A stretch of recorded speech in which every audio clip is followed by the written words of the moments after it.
Las decisiones de la OTAN además se toman por consenso, lo que quiere decir que cualquier país tiene poder de veto. Y esto significa que o todos los países están de acuerdo o no sale nada. La prioridad de la OTAN es garantizar la seguridad de los más de 1.000 millones de personas que viven en territorios de países miembros de la OTAN basados en Europa y en Norteamérica. Y de estos 30 países, 21 son países de la Unión Europea. Es decir, hay muchos países que se solapan entre la Unión Europea y la OTAN, aunque no todos los países de la Unión Europea son parte de la OTAN y no todos los países de la OTAN son parte de la Unión Europea. Y voy a hablar un poquito más también de las relaciones entre la OTAN y la Unión Europea en un momento. La Alianza Atlántica tiene tres misiones centrales. La primera es la defensa colectiva, que ahora es especialmente relevante, la gestión de crisis y la seguridad cooperativa. La defensa colectiva se refiere a la protección de nuestros ciudadanos y de nuestros territorios y está garantizada en el artículo 5 del Tratado de Washington, que dice que cualquier ataque a un país miembro de la OTAN se entiende como un ataque a todos los miembros. Y esto es muy importante, este artículo 5, porque estoy seguro que ahora en estas semanas lo habéis oído siempre, que habla el presidente Biden, siempre dice "Our commitment to Article 5 is ironclad, sacrosanct". O sea, es muy importante, Estados Unidos siempre está reafirmando de alguna forma que si hay un ataque a un país miembro de la OTAN en Europa, Estados Unidos va a venir a defender los países miembros. Y esto es de alguna forma el backbone de la OTAN, lo que une a todos los Estados miembros juntos. La gestión de crisis, pues es eso, prevenir, responder a las crisis cuando pueden tener un impacto en la seguridad de los países miembros. Por ejemplo, con el COVID, la OTAN pues tuvo funciones de llevar materiales a otros países, dejar aviones, todo este tipo de cosas. Antes la OTAN estuvo organizando operaciones de vigilancia para todo el tema de la piratería hace ya bastantes años en el Cuerno de África. Y la seguridad cooperativa se refiere simplemente a las relaciones de partenariado con otros países.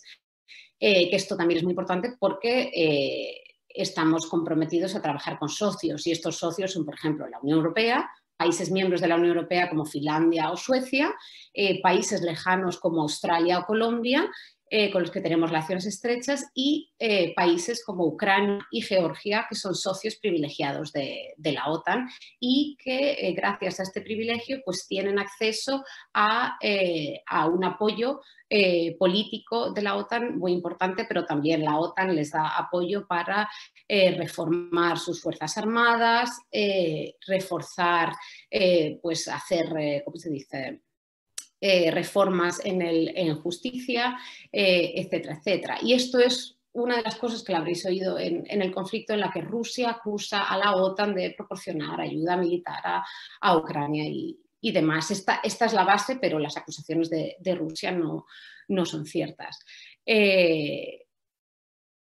Ahora quisiera centrarme un poco en la primera misión de la OTAN que he dicho, que es lo que me lleva de alguna forma también al conflicto de Rusia, creado por Rusia en Ucrania. Y esta primera misión, como he dicho, es la seguridad colectiva de todos los miembros de la OTAN. Y esto es especialmente relevante porque una de las claves de la seguridad para la OTAN es una disuasión fuerte. Es decir, hacer todo lo posible para evitar un conflicto, no para provocarlo, y hacer todo lo posible para preservar la paz. Y esto es lo que está haciendo la alianza en torno a la crisis de Ucrania. Y una de nuestras bases en las relaciones con Rusia, y luego volveré a ello. Y quiero matizar esto de que la disuasión fuerte es para evitar un conflicto, porque a veces se escuchan en España voces a favor de la paz que están en contra de enviar fuerzas militares al este para apoyar a los estados del este. Y es precisamente la disuasión militar fuerte lo que contribuye a mantener la paz, siempre de modo defensivo, no ofensivo. Obviamente, Europa y el mundo han cambiado mucho desde que se creó la OTAN hace 70 años y la Alianza Atlántica ha evolucionado con ellos. En los 70 años que han pasado desde la creación de la OTAN ha ido adaptándose a un nuevo entorno de seguridad.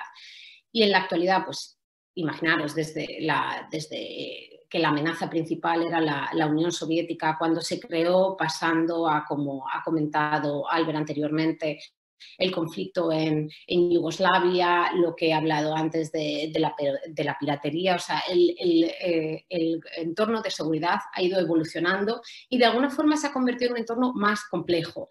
Y yo creo que no exagero si digo que ahora mismo nos estamos enfrentando a la situación de seguridad más impredecible y quizá más peligrosa de las últimas décadas. Todo esto viene del momento de gran competencia estratégica en el que nos encontramos. Rusia, pero también China y otros poderes están desafiando nuestros valores, nuestro estilo de vida y nuestra estabilidad. Quieren cambiar las reglas del juego, socavar el orden internacional basado en tratados que, sobre todo en el caso de Rusia, ellos mismos han firmado, y someter a una gran presión a los países democráticos. Y es aquí donde quiero hablar un poco de las relaciones entre la OTAN y Rusia. Durante más de 2 décadas, la OTAN intentó construir un partenariado con Rusia basado en el diálogo y la cooperación en áreas de interés compartido. Y ahora parece mentira recordarlo, pero Rusia y la OTAN cooperaban en muchos temas, incluyendo apoyo a operaciones de la OTAN, lucha contra el terrorismo, no proliferación de armas nucleares, emergencias civiles, cooperación científica y muchos otros temas. Y era una cooperación que funcionaba. Pero a raíz primero de la respuesta desproporcionada de Rusia en la guerra de Georgia del 2008 y luego la anexión de Crimea en el 2014 y el apoyo ruso a las fuerzas separatistas del Donbass, la cooperación con Rusia quedó suspendida. Los canales políticos y militares se mantuvieron abiertos porque hay que hablar. Tienes que mantener contacto para evitar los malos entendidos y aumentar la predictabilidad, nunca puedo decir esta palabra, de la situación. Pero es precisamente este comportamiento de Rusia tan agresivo a nivel internacional el que representa una de las mayores amenazas para la seguridad en Europa ahora mismo. Y esto fue lo que llevó a la OTAN a establecer su política de lo que llamamos dual track approach con Rusia, de disuasión y diálogo. Disuasión porque, como ya he mencionado, Rusia lleva años amenazando a sus vecinos y a las democracias occidentales, minando el orden internacional que se basa en tratados y acuerdos que Rusia ha firmado, y despreciando valores comunes y derechos humanos, diciendo que eso son cosas occidentales que no tienen nada que ver con Rusia. Y además de todos estos ataques a la soberanía y a la integridad territorial de Georgia y de Ucrania, Rusia ha cometido asesinatos e intentos de asesinato en países miembros de la OTAN, ataques cibernéticos constantes, una postura militar muy agresiva, no transparente, acciones híbridas, campañas de desinformación, como estaba comentando Pau al principio, si lo he entendido correctamente, todas estas mentiras y propagandas dirigidas a Ucrania, pero también dirigidas a muchos países. Por ejemplo, con el COVID, la campaña de desinformación de Rusia ha sido brutal de alguna forma. Y incluso ha interferido en elecciones de Estados miembros de la OTAN, que esto es un tema muy controvertido también.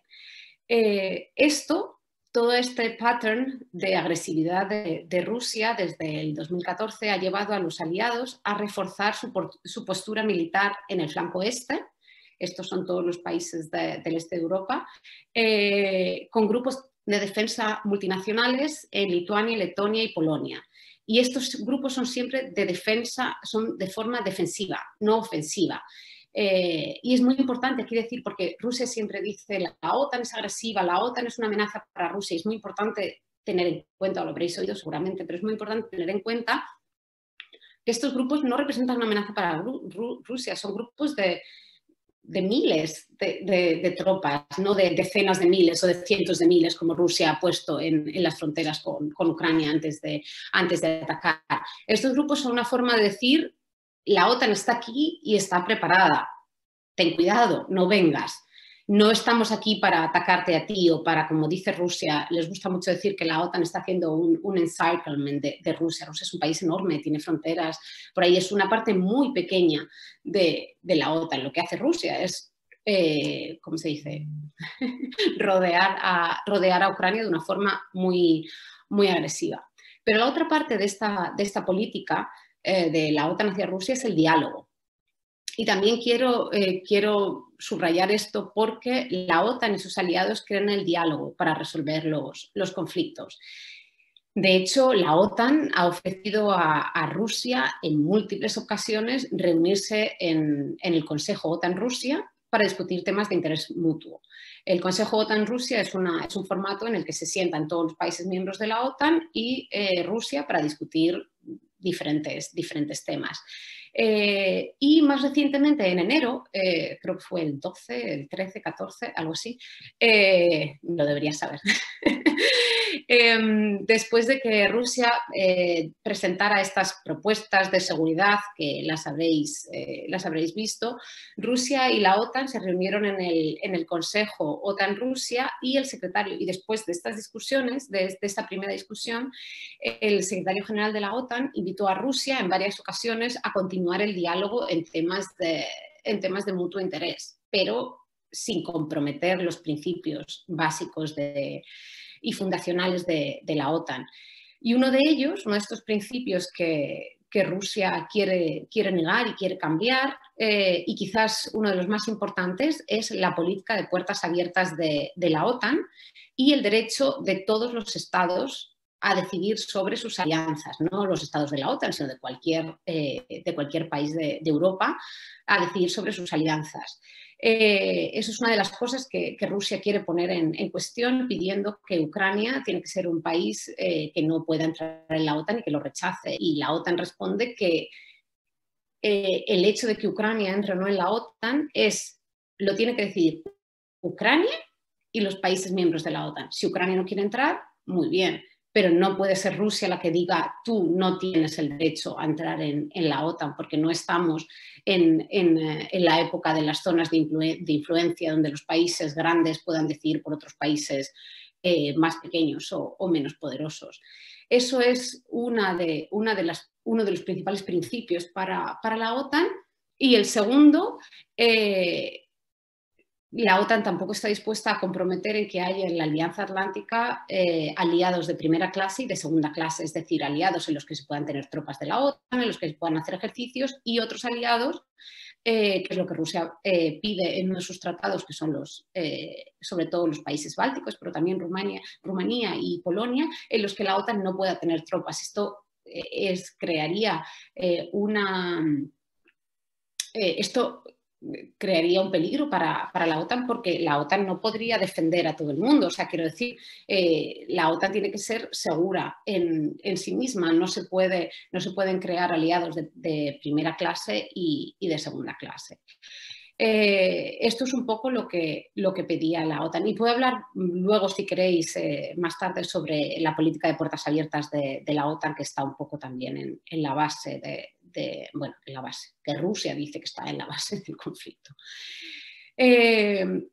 Volviendo al diálogo, la OTAN y Estados Unidos, que tiene un diálogo estratégico de estabilidad separado con Rusia, propusieron a Rusia continuar el diálogo en 3 áreas. Una, el restablecimiento de la misión de Rusia ante la OTAN y de la oficina de la OTAN en Moscú, para poder tener una relación más fluida. Porque a la vez que Rusia cerró, como bien ha explicado Albert antes, a la vez que Rusia cerró la oficina de la OTAN en Moscú, decidieron cerrar su propia misión ante la OTAN, porque pues no tiene ningún interés en discutir. Ahora yo creo que se está viendo más claro. Una de las bases de diálogo que pusieron tanto la OTAN como Estados Unidos sobre la mesa. El segundo es el reforzamiento de principios clave de la seguridad europea, empezando por el acta final de Helsinki del 75. Y el tercero, que es un poco el más práctico, es la reducción de riesgos, transparencia y control de de armas. Transparencia, pues por ejemplo, en informarnos correctamente Rusia a la OTAN y la OTAN a Rusia de los ejercicios militares que se hacen, el número de tropas, poder mandar observadores. Todo esto está regulado en documentos de la OSCE, creo que es el documento de Viena, si no me equivoco, en el que está regulado, pues, cada vez que se hacen ejercicios militares de más de tanto tal, tiene que mandar un observador, tienes que informar, o sea, hay un proceso de alguna forma para evitar un poco, pues, lo que ha pasado ahora. Rusia empieza a acumular tropas, no es un ejercicio, luego sí es un ejercicio, luego termina, luego no termina, luego es una invasión. Pues es un poco este tipo de cosas que dan predictibilidad a la relación. Por supuesto, reducción de riesgos es parte de lo mismo, y control de armas. Estos son todos estos tratados que son muy técnicos y no voy a entrar porque es demasiado técnico para mí, pero son todos estos tratados que hay, pues, entre Estados Unidos también y Rusia en temas de misiles y lo que es aceptable tener y lo que no es aceptable tener. Durante todo este tiempo, todas estas discusiones que acabo de hablar ha sido, pues, enero y lo que llevamos de febrero. Durante todo este tiempo la OTAN esperaba poder llegar a una resolución pacífica de la crisis por medios diplomáticos, y de verdad que pusimos muchísimo énfasis en esto, pero a la vez un poco basándonos en... No, un poco más adelante, por favor. Basándonos en este pattern de Rusia tan agresivo hacia sus vecinos, pues nos estábamos preparando para lo peor. Y esta preparación para lo peor incluía también el reforzamiento del flanco oeste, como he dicho antes, y un apoyo político y práctico a Ucrania. Desafortunadamente, como hemos visto, Rusia ha rechazado las ofertas de diálogo y ha ignorado las múltiples llamadas de la comunidad internacional para una desescalada, y ha comenzado una guerra brutal, sin justificaciones y sin provocaciones, contra Ucrania, un país pacífico que no era una amenaza contra Rusia, por más que lo quisieran decir. Y creo que además también se ve en parte las acusaciones de genocidio. O sea, no hay ninguna base, no hay ninguna prueba. Es algo que creo que todos un poco estamos en shock, incluso después de haber visto lo que pasó en el 2014. Yo creo que es algo que el secretario general de la OTAN dijo ayer en una de sus comparecencias, que ha empezado una guerra en Europa que creíamos que ya habíamos dejado atrás en el siglo XX. Es algo que es realmente chocante. La respuesta de la OTAN de momento, ayer hubo una reunión una cosa, antes de meterme aquí. Durante todo este tiempo, la OTAN ha coordinado muy estrechamente, tanto con Ucrania como con Georgia, como con la Unión Europea, y aparte de la Unión Europea, con países, con Finlandia y con Suecia, que son también socios muy, muy cercanos a la OTAN. Y esta coordinación ha sido, pues, cada vez que se reunían, cuando se reunió el Consejo OTAN-Rusia, se reunió también el Consejo Ucrania-OTAN, porque, como se ha dicho muchas veces, las decisiones sobre Ucrania no se pueden tomar sin Ucrania. Y la coordinación con la Unión Europea también ha sido muy estrecha. Se ha invitado a Josep Borrell, al representante, al High Representative de la Unión Europea, para política exterior de la Unión Europea, a muchas de las reuniones de la OTAN, y el secretario general de la OTAN también participa en las reuniones relevantes de la Unión Europea en estos temas. Por ejemplo, cuando se reúnen los ministros de Asuntos Exteriores y los ministros de Defensa, y se van a discutir temas relevantes. O sea, hay realmente mucha sinergia, se diría, mucha sinergia entre la OTAN y la Unión Europea en este tema y en muchos otros. Ayer, como respuesta a la crisis, hubo una reunión de emergencia del Consejo del Atlántico Norte, que es el cuerpo de toma de decisiones de la OTAN, donde se condenó firmemente la agresión a Ucrania. Se discutieron muchos temas y se decidió activar los planes de defensa de la OTAN. Y además el secretario general ha convocado una cumbre extraordinaria de los líderes de la OTAN para hoy, que no sé si ha empezado ya o va a empezar, donde se tomarán más decisiones importantes. Y hablando también sobre la Unión Europea, ayer se reunió también el secretario general de la OTAN con la presidenta de la Comisión, Ursula von der Leyen, y con el presidente del Consejo de la Unión Europea, Charles Michel, para discutir sobre cómo reaccionar con la OTAN, porque la OTAN tiene, como he dicho antes, la parte de disuasión, de defensa fuerte. Todo el tema de las sanciones es un tema que coordina la Unión Europea o Estados Unidos o otros aliados. Entonces también ahí hay una coordinación importante porque son dos brazos de la misma persona de alguna forma, ya que, como he dicho antes, muchos Estados miembros de la Unión Europea también son miembros de la OTAN. Y con todo esto de telón de fondo, llegamos o vamos a llegar a la cumbre de la OTAN en Madrid, que tendrá lugar a finales de junio. Y va a ser muy importante para el futuro de la Alianza Atlántica, obviamente, para la seguridad transatlántica y también para preservar la paz en Europa. ¿Y por qué? Pues porque en Madrid la OTAN va a adoptar su nuevo concepto estratégico. El concepto estratégico de la OTAN es una guía que marca las pautas de lo que va a hacer la OTAN en los próximos 10 años. El último fue en Lisboa en el 2010, si no me equivoco, y como os podéis imaginar, desde el 2010 hasta ahora mismo han pasado muchísimas cosas que han cambiado en Europa, en el mundo y en la OTAN. Los jefes de Estado, de gobierno de los países miembros se comprometieron a cumplir la Agenda OTAN 2030, que lo tengo aquí detrás, para que no se me olvide. Esta agenda es una batería de iniciativas para poder encarar los desafíos que va a tener la OTAN y preparar la organización para la próxima década. Puedo hablar más luego, si queréis, de la Agenda 2030, pero es un poco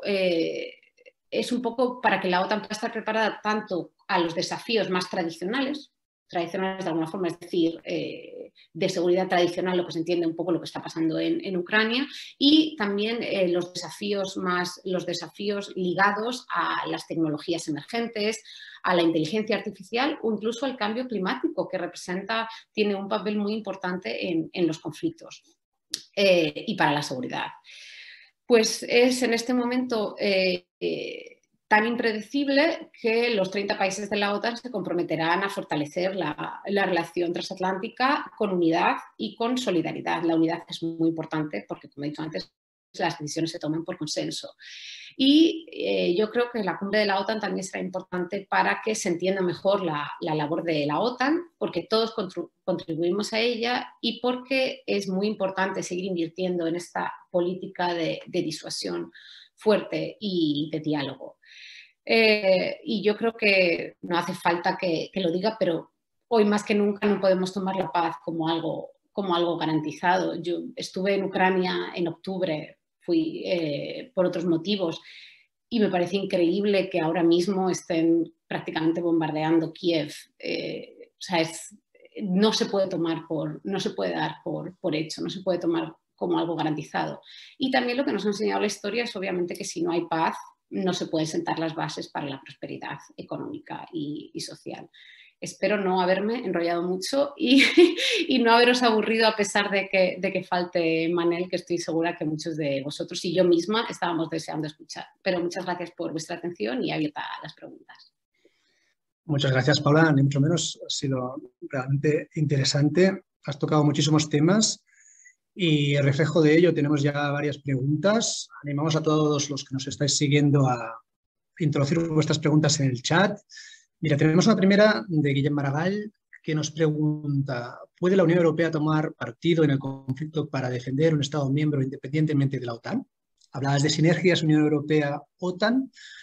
¿La Unión Europea podría tomar partido por una de las partes sin coordinarse con la OTAN? Entiendo que es lo que quiere preguntar Guillem. Claro, hay decisiones soberanas que se pueden tomar, que pueden tomar los Estados miembros al margen de la OTAN. la OTAN coordina y hay muchos Estados miembros que decían, pues por ejemplo, estos battle groups multinacional de los que hablaba antes en Estonia, Letonia y Lituania están coordinados por la OTAN, pero son contribuciones voluntarias también de los Estados miembros. Hay un país que decide mandar tropas. Y luego, al margen, esto se ha visto, o sea, la OTAN está al tanto y coordina, pero los países miembros, claro, pueden tomar parte. Si te refieres a tomar parte militarmente, sinceramente no lo sé, me imagino que podrían, claro, nadie puede prohibir a un Estado soberano, pero de alguna forma si la respuesta fuera agresiva contra ese Estado, ya ahí no sé lo que pasaría, pero está claro que hay países que toman parte en acciones en todo el mundo sin que sean coordinadas por la OTAN, sí. Muy bien. Bel Martí nos pregunta, nos has hablado del artículo número 5. En las últimas horas, varios países de la OTAN con frontera con la zona en conflicto están insistiendo en invocar el artículo 4, que no habla de acciones en caso de ataque, sino de amenaza. En el actual contexto, ¿hasta dónde puede llegar la OTAN en virtud de este artículo 4? El artículo 4 lo que pide es que haya consultas de emergencia para cuando hay una crisis. Ayer se discutió en la reunión del Consejo del Atlántico Norte. Lo pidieron, tengo por aquí la lista, Rumanía, los países bálticos, Polonia, pidieron invocar y creo que hay alguno más, pidieron invocar este artículo 4 que lo que pide es lo que habla de consultas. O sea, en ese artículo se podrán reunir y podrán consultar para ver qué se toma, qué decisión se toma, pero es como las consultas en el Consejo de Atlántico Norte es algo y se invoca el artículo 4, es como ya se ve que la amenaza ha subido de alguna forma. Muy bien. Jordi Arrufat nos dice, buenos días, ¿qué tipo de actuaciones en diplomacia pública lleva a cabo la OTAN hacia la sociedad civil rusa? Desde Moscú, no hacia el gobierno, sino hacia la sociedad civil. Pues durante mucho tiempo, sobre todo desde el 2014 y desde que se paró la cooperación, eran las acciones de diplomacia pública y el diálogo, era el único diálogo de esto que he hablado antes, de disuasión y diálogo, pues era realmente las acciones de diplomacia pública eran el único diálogo que teníamos con Rusia y con la sociedad rusa, porque había muy poco diálogo con las autoridades. ¿Qué tipo de acciones? Pues es, por ejemplo, intentar hablar con universidades, con estudiantes de universidades en Rusia, explicarles lo que es la OTAN y explicarles desde un punto de vista que nosotros no representamos una amenaza, sino que al revés, una Europa segura beneficia a todo el mundo, beneficia tanto a la OTAN como a Rusia y que también tenemos muchos temas de los que se pueden trabajar, o teníamos, ahora ya las cosas han cambiado muchísimo, pero hay muchos temas, por ejemplo, el cambio climático es algo que afecta tanto a países de la OTAN como a Rusia, el terrorismo, que ha sido uno de los mayores focos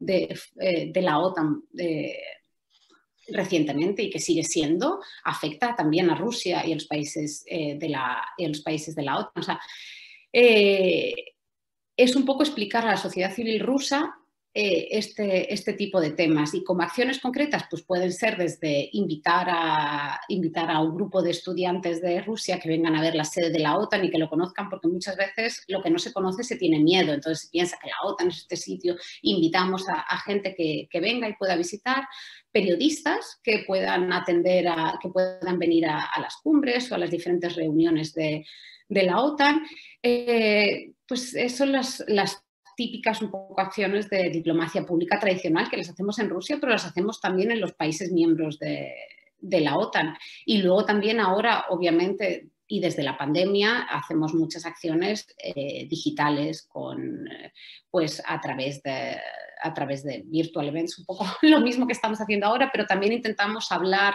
con gente que trabaja en Rusia, en institutos que llevan temas de seguridad y la sociedad rusa es una sociedad muy vibrante. Es cierto que que el Kremlin está intentando por todos los medios someterlos y acallar estas voces, pero hay muchas voces independientes dentro de Rusia, tanto periodistas como sociedad civil, periodistas independientes de investigación. Novaya Gazeta ganó el Nobel, por ejemplo, del premio Nobel el año pasado. O sea, hay muchas voces muy vibrantes y hay mucha gente que no tiene miedo también de expresar su opinión, y yo creo que esto tampoco, ya hablando al margen de mi opinión personal, no de la OTAN, pero esto también lo hemos visto en las protestas que empezaron ayer, si no me equivoco, en Moscú. Gente saliendo a la calle diciendo no queremos la guerra. Me he ido de la diplomacia pública, pero yo creo que por eso es importante estar en contacto con la sociedad civil, porque estoy segura que hay mucha gente maravillosa en Rusia de la sociedad civil con la que compartimos valores y no están de acuerdo con la OTAN, por lo que sea, y está muy bien que no se esté de acuerdo, pero se puede dialogar. Lo que no se puede es vuelvo a lo que decía Pau al principio, que es uno de las armas que usa el Kremlin, son todas estas mentiras y esta propaganda para crear odio y dividir. Si me permites un follow-up de esta pregunta, cuando habláis de sociedad civil, aquí incluyes pues, la oposición a movimientos contra el gobierno. ¿Había este tipo de contactos también? No lo sé porque yo no trabajaba antes para la OTAN y se cerró esa oficina, así que creo que no puedo contestar a esta pregunta, pero yo creo que la OTAN habla con todo el mundo que quiera hablar con la OTAN, con gente que esté a favor del gobierno y con gente que no, si hubiera el caso, como lo hacemos en cualquier país. Muy bien. Una pregunta de Perator, que se ha autotraducido incluso haciéndome más fácil el trabajo. Dice, ¿crees que entraremos en una nueva era de guerra fría entre Oriente y Occidente, entre el este y el oeste, al estilo de la que hubo entre Alemania Oriental y Occidental en los años 70? He escuchado a más de uno hablar de una segunda guerra fría. Yo creo que es muy difícil especular sobre lo que puede pasar o no, pero sobre lo que podemos hablar es que las relaciones entre la OTAN y Rusia están al nivel más bajo desde hace muchísimo tiempo, y esto lo ha dicho el secretario general, al margen de guerra fría o guerra caliente. Yo creo que es importante también darse cuenta del nivel al que están estas relaciones, y esto es desafortunado para la OTAN, porque a la OTAN le gustaría tener unas relaciones normales con Rusia. Es un vecino muy importante que está ahí y nos gustaría tener una mejor relación, pero Rusia lo ha hecho imposible, y lo ha hecho imposible por lo que he explicado antes. Ha sido el comportamiento agresivo de Rusia contra sus vecinos, con ataques cibernéticos, que realmente, bueno, y además también no cumplir los tratados internacionales, querer minar el orden internacional, cambiar las reglas del juego, que hace imposible que la OTAN pueda tener una relación normal con Rusia como nos gustaría. Y no es algo imposible porque ha pasado, lo hemos tenido. O sea, que guerra fría o no guerra fría, yo creo que lo importante es pensar que las relaciones están en el punto en el que están. Rusia, de alguna forma, también esta es un poco mi visión personal, cada vez lo pone peor. Quiero decir, no hace ningún acercamiento para el diálogo, y este último ataque totalmente no justificado a Ucrania yo creo que lo pone de manifiesto. Muy bien. Hay varios comentarios de agradecimiento que encuentro muy interesante tu presentación, de Marcel Marzo, de Cristina Borrell. Tenemos una pregunta de Pau, haciendo hincapié en esa lógica de bloques, si estamos volviendo a ella, en ausencia de modelos antagónicos, que nadie pone en duda en estos momentos al capitalismo, ¿en qué podrían basarse esos nuevos bloques? Yo creo que es un poco lo que he hablado antes, ahora no hablo como OTAN, hablo como Paula.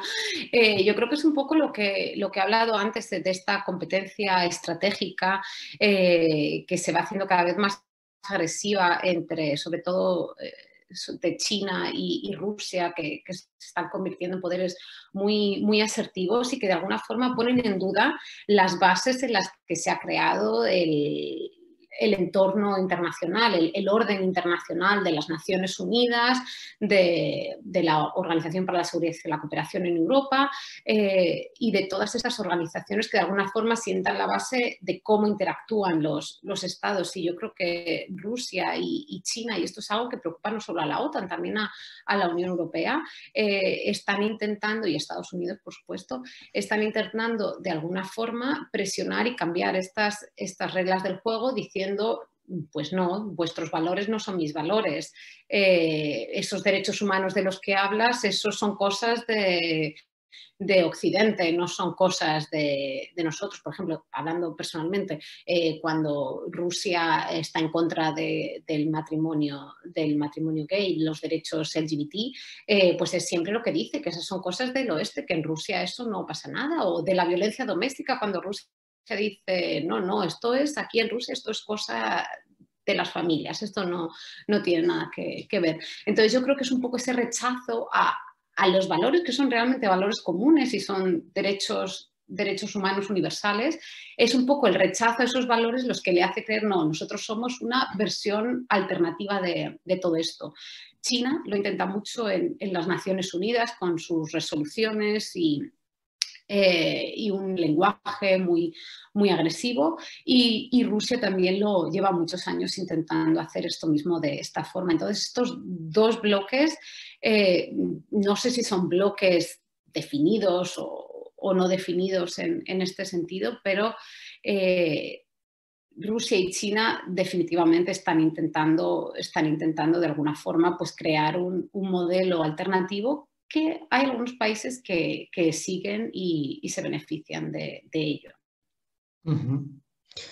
Mira, Cristina Borrell, de hecho, nos pregunta, ¿le gustaría saber particularmente si la OTAN, o más en general la Unión Europea y el mundo multilateral, deberían haber gestionado la crisis de 2014 de otra forma para no llegar a la situación actual? Esta sería una primera pregunta.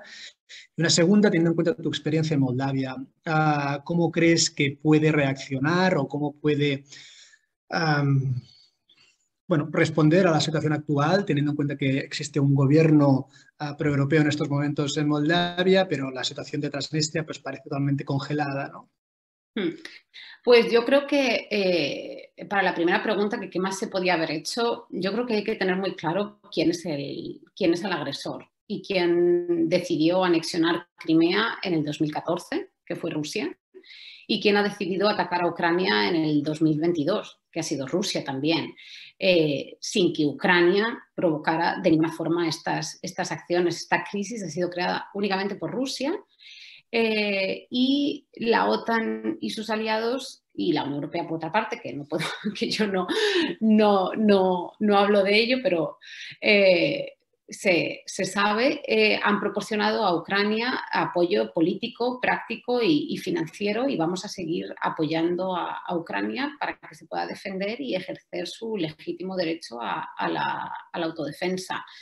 ¿Qué más se podía haber hecho? Pues yo creo que la OTAN ha hecho todo lo posible para dialogar con Rusia, para sentar a Rusia en la mesa, no solo la OTAN, Estados Unidos y Macron, Francia y Scholz, o sea, la cantidad de líderes que han ido a hablar con Putin en estos últimos meses ha sido, yo creo, bastante impresionante. Aparte del diálogo, invitar a Rusia a hablar y a sentarse a la mesa y a discutir estos temas, porque es muy fácil la posición de Rusia. No, yo quiero esto, esto y esto, pero cuando te sientes a discutir, vale, tú tienes estas preocupaciones de la seguridad en Europa y nosotros tenemos esto, vamos a hablarlo. Rusia no, yo tengo esto y ya está, y no se puede hablar de nada más. Entonces yo creo que en este caso hay que tener muy claro quién ha sido el agresor y quién ha roto quien no ha cumplido el derecho internacional. Y sobre la pregunta de Moldavia y Transnistria, el diálogo de Transnistria, las negociaciones del 5+2 llevan congeladas, no, porque se siguen reuniendo y hablando, pero hay bastante poco progreso. Y esto no hablo como OTAN, hablo anteriormente. No lo sé, creo que Moldavia ha declarado situación de emergencia, si no me equivoco, porque obviamente está muy cerca de Ucrania y tiene tropas rusas en su territorio y en Transnistria, y siempre es preocupante. Yo estaba en Moldavia cuando pasó la crisis de Ucrania del 2014, y en Moldavia obviamente se crea un clima muy tenso porque es un país pequeño que está un poco ahí también metido en el medio de todo esto. Pero la OTAN seguirá apoyando a sus socios privilegiados, en este caso Ucrania, y es, una vez más, lo he dicho 1000 veces, pero lo tengo que decir una vez más, hay muchísima unidad de la OTAN. Yo creo que lo ha dicho el secretario general, lo ha dicho muchos de los presidentes de la OTAN, no ha estado tan unida en mucho tiempo. Y es un poco lo que se dice últimamente. Putin no quería la OTAN y no quería la OTAN cerca de su territorio, y lo que está consiguiendo es una OTAN más fuerte, más unida y una presencia reforzada en el este. Bueno, como siempre pasa, las preguntas llegan a última hora, tenemos a 4 o 5 esperándonos. Las voy a intentar juntar. Marcé Marzo nos dice cómo se garantiza o cómo se está garantizando la seguridad de las personas en las áreas afectadas por las tropas rusas y cómo combatir la mentira. Y Pera Mas nos pregunta qué peso tienen las ampliaciones de la OTAN hacia países de la antigua esfera soviética o de influencia soviética en el deterioro de las relaciones entre Rusia y Occidente y, en última instancia, con respecto a la crisis actual. Voy a empezar por la segunda, porque ha estado también mucho en el foco de la prensa. Rusia acusa a la OTAN de incumplir una supuesta promesa que se hicieron hace mucho tiempo cuando se estaba reunificando Alemania y demás. Este tema de si hubo promesa, si no hubo promesa, ha salido mucha gente a decir que no hubo tal promesa, esa promesa no se hizo, y ha salido gente hablando de este tema, gente que estuvo en las negociaciones cuando se firmó el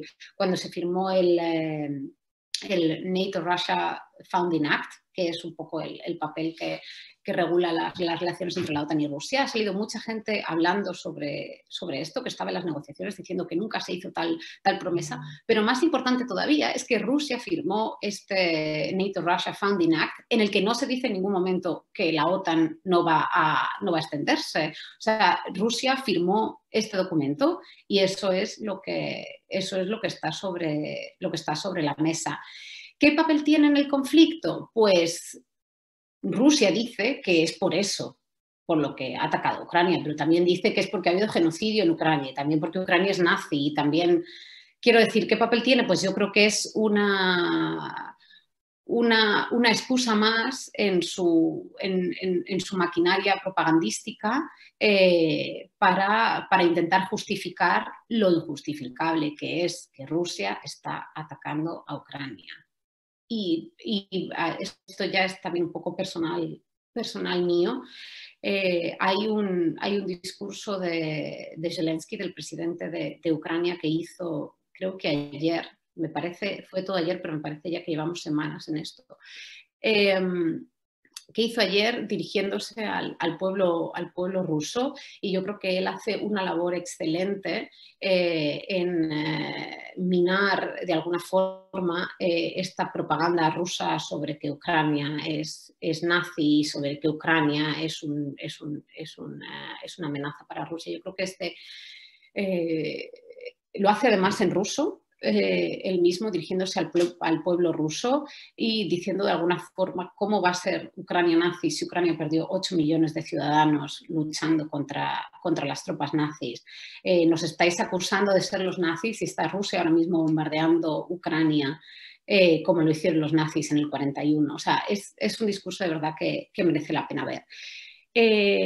Y pues eso, ¿qué papel tiene la adhesión de la OTAN? Pues es una de las preocupaciones de Putin, que tiene una preocupación, pero eso nos podemos sentar y hablarlo para explicarlos. Oye, no representamos una amenaza, pero se ve que eso no es la preocupación principal, porque lo que hace es meterlo en un saco de 1000 cosas más que no tienen ni pies ni cabeza. Y la otra pregunta era sobre la desinformación. Sí. Bueno, ¿cómo combatir la mentira, la desinformación y cómo se está garantizando la seguridad de las personas en las áreas afectadas por las tropas rusas? Si es que esto estaba pasando. Sobre la desinformación, yo creo que esa es la pregunta del millón y es la pregunta en la que llevamos, por lo menos desde el 2014, intentando combatir, tanto en la OTAN como en la Unión Europea, como gobiernos individuales. La OTAN tiene una respuesta que es, en primer lugar, comunicación proactiva, es decir, ponerte siempre delante del mensaje y luego combatir estas mentiras. Y en la OTAN hay una página web que se llama Debunking Myth, creo que es, y tiene ahí pues los mitos, los top 5 mitos que usa siempre Rusia en la OTAN, y lo que intentamos es un poco extenderlo tanto en ruso como en inglés o en otros idiomas para un poco pillar al mentiroso y darse cuenta de que estas cosas, de que realmente no tienen ninguna base. Lo que pasa es que a veces también estamos lidiando con un gobierno al que le da igual, al que, me refiero a Rusia, que hoy dice una cosa y mañana dice la contraria y no se pone colorado. O sea, de alguna forma es también muy difícil porque ellos dicen una cosa y la siguiente y les da igual y su maquinaria propagandista pues lo va cambiando. Entonces es muy complicado. Yo creo que hay muchos periodistas también rusos de investigación y que están tanto dentro como fuera de Rusia, que hacen un papel muy bueno en combatir todas estas mentiras, no solo de la OTAN, sino de cualquier cosa. Y sobre la seguridad de los ciudadanos, desafortunadamente la OTAN no puede hacer nada, está dando apoyo político, quiero decir, nada militarmente. La OTAN está dando apoyo práctico y político a Ucrania, pero el artículo 5 de la OTAN solo es para los Estados miembros de la OTAN, que es el que garantiza la seguridad. Entonces la OTAN continuará apoyando a Ucrania en esta OTAN y en este conflicto y los Estados miembros seguirán estando fuertemente unidos en su apoyo. Nos queda tiempo solo para una última pregunta, lo siento muchísimo porque han llegado varias a última hora. Pere Almeda nos dice: la situación actual de guerra abierta desatada por Rusia es un fracaso colectivo del sistema internacional. Más allá de la inequívoca responsabilidad y culpabilidad de Rusia en la agresión, también Occidente y la OTAN han fracasado en su estrategia de disuasión y son también en parte responsables de la situación actual. ¿Sería posible una revisión y redefinición de la estrategia de la OTAN, garantizando la no incorporación de Ucrania como miembro y plantear Ucrania como un espacio de seguridad compartida conjuntamente con Rusia? La respuesta a eso es que eso lo tiene que decidir Ucrania. Ucrania es un país soberano y si Ucrania dice que quieren entrar en la OTAN es para Ucrania y para los países miembros de la OTAN. Lo tienen que decidir Ucrania y los países miembros de la OTAN. Perdón. Lo tiene que decidir Ucrania y los países miembros de la OTAN. Eso no lo puede decidir Rusia. Y si Ucrania, además, ahora mismo está perdón, está mi hija. Lo siento mucho. Pensaba que iba a aguantar. Es algo que estoy ya en esta época de virtuales, de cosas virtuales siempre pasa. Claro que sí. Es algo que tiene que decidir Ucrania y Ucrania ahora mismo ha puesto en su constitución que quiere ser parte de la OTAN y parte de la Unión Europea. Entonces es algo que tiene que decidir Ucrania y los socios de la OTAN, pero sin que nadie tenga poder de veto.